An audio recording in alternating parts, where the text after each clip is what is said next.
Stop looking at all the bullshit. Stop looking at what people say, or what people pretend to be, and look at their actions, and look at what their actions lead to. And that is the effective truth of who they are, and the effective truth of what they're trying to accomplish. I wanted to talk about a few things today. The first subject I wanted to cover is something that kind of fascinates me. My first book, The 48 Laws of Power, the famous Florentine writer Niccolo Machiavelli was sort of the main inspiration for it. And Machiavelli has a concept that I've always been extremely enamored of. It's called effective truth. And what that means is, in daily social life, people surround themselves with a lot of fog. We never really know what they're up to. We tend to judge people based on their appearances, on the words they say, the justifications they give for their actions. And Machiavelli said, stop looking at all the bullshit. Stop looking at what people say, about what people pretend to be, and look at their actions, and look at what their actions lead to. And that is the effective truth of who they are, and the effective truth of what they're trying to accomplish. And the classic example that he gives, which sort of illustrates the power of Machiavelli's thought, was of the Pope, the Catholic Pope at the time, who was a Borgia. The Pope talks a lot about morality and all these important issues in the Church. So the Catholic Church is really about accumulating power and wealth, and that is the effective truth of who they are, which was an incredibly revolutionary statement at the time. So I like to use the concept of effective truth in my daily life, in judging people, in judging their level of power, in judging their intentions, and in judging their character. So I want to go a little bit into each of those ideas. The first thing is, whenever a group of people are organized in some fashion in a company or wherever, there are power dynamics. And there's generally one person, a man or a woman on top, who has the most power. But it's not always what you think it is. Sometimes the people behind the scenes, sometimes the people who are not so loud, are the ones who really are controlling the dynamic in a situation. I remember when I worked in Hollywood, for instance, and all the attention was on the director, as if he, in this case it was a man, was the one that was creating this quote-unquote work of art. But when I looked at it and I saw the situation, it was clearly the people who controlled the money who had the power. It was the producers and the financiers who ultimately decided this is what the movie should be about, this is what the ending should be like, this is how it should be edited. So instead of getting caught up in the glamour and glitz of Hollywood, I saw that you have to follow the money. As they used to say in French, cherchez la femme, look for the woman in a crime to see what was the source of the crime. I always like cherchez l'argent, look for the money, who controls the purse strings. That is where true power lies. Oftentimes, so for instance, in social media, somebody will be a quote-unquote influencer with lots of attention, lots of likes, lots of people, promoting them, etc. And they seem to be powerful, but the truth is they have to continually play to the audience. They have to be very clowny. They have to be very outrageous. They have to do lots of things to get people attention. They're not creating trends. They're not creating fads. They're actually following people. They're following what's going on in the world right now and trying to glom onto that as a source of power. So in situations like that, I always tell myself, they're not the ones who have power. It's actually the public that has the power that's kind of directing them to do what they have to do. And so a classic example of this for me, because often you see this in politics, is you look at somebody like a Vladimir Putin, who would appear to be an extremely powerful person, and he is, seemingly having absolute power. But if you dissect this through the lens of effective truth and you train yourself to analyze things through this lens, you see that his power is not at all absolute. He's terrified of the Russian public.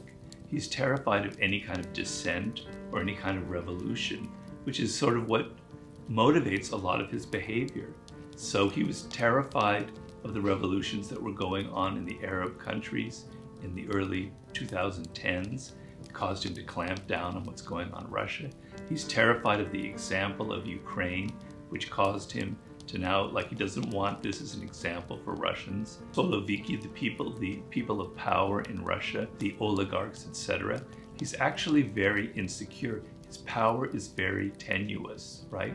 And it could turn on a dime if something goes wrong. Oftentimes in politics or in business, you look for who has the money as the source of power, and you look if people are really in control or if they're really beholden to the public opinion and have to kind of play that game and play up to what people think about them. The other thing about effective truth is it will tell you what people's true intentions are. I remember I was working at a company, working with the CEO of a very large company. He was continually firing people in certain positions of power. And he would always explain it as they weren't up to the job, they were inadequate, they were incompetent. So the idea behind the effective truth is to always look at people's actions, not their words, not how they justify themselves, but the patterns of their behavior.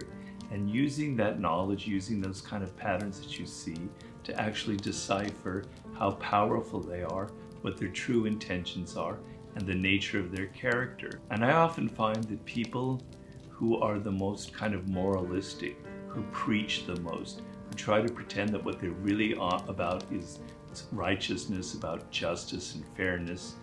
But then you notice that slowly and slowly they're accumulating more and more power. That the use of morality is actually a front, accumulating power. This is the way to deceive and distract people. So you want to train yourself to continually look at what they actually do and not at their words, not how they justify themselves.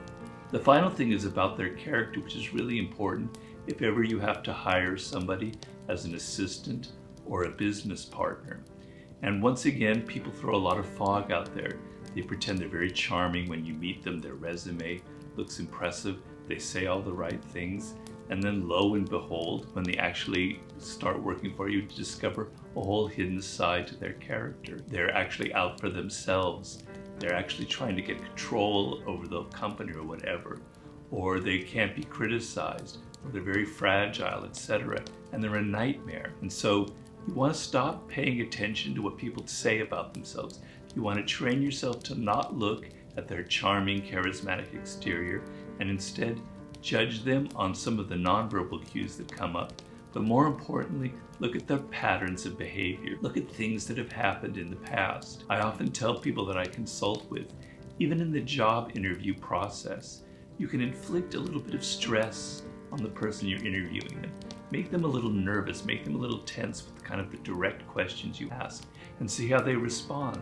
Do they get all defensive, etc.?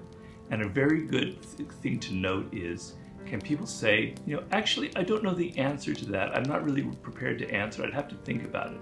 That is a brilliant thing. That's gold right there, because that reveals that someone is capable of learning, that they're not so defensive, that they're not so insecure. And so how people act under stress reveals their true character, reveals the effective truth of who they are. And so this is the lesson that I've learned, most importantly from Machiavelli. Through that lens, I judge the news. For instance, one thing I forgot is I look at what Elon Musk is doing with Twitter, a classic example. What's he really up to? And at first it seems like it was a power move to take over Twitter. But if you just judge by the actions themselves, what it really is he's somebody that likes to create a lot of chaos and turmoil. That's sort of what motivates a lot of his behavior. It gives him a sense of control and power. So often what he's up to is not really about taking over a company. It's about exercising his influence to himself and to the world and creating a bit of chaos that he always likes to exploit. So I use this as a way to analyze people in the news, to analyze if I enter an office situation or a group, to see who really has power, who really has control, and to judge people for what's behind the facade that they present to the world, and what's the true nature of their character.